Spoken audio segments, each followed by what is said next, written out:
আমি হরিপদ দাস আমার স্বরচিত একটি লেখা আমার ছোট্ট দিদিভাই।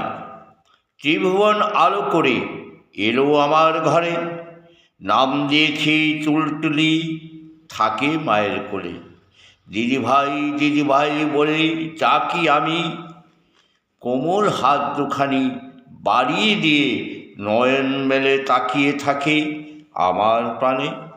আদর করে কোলে নিয়ে দিদিভাই বলছি যখন, চাঁদের মতো হাসতে থাকে আমার কোলেতে। হৃদয় আমার ভরে উঠে, আমি তখন ভাবতে থাকি, তোমার মতো ছোট্টটি ছিলাম আমি একদিন। এখন আমার জীবনের অনেকগুলো বসন্তের ফুল ঝরে গেছে, তবুও বসন্তের বাগান থেকে ছেড়ে যায়নি।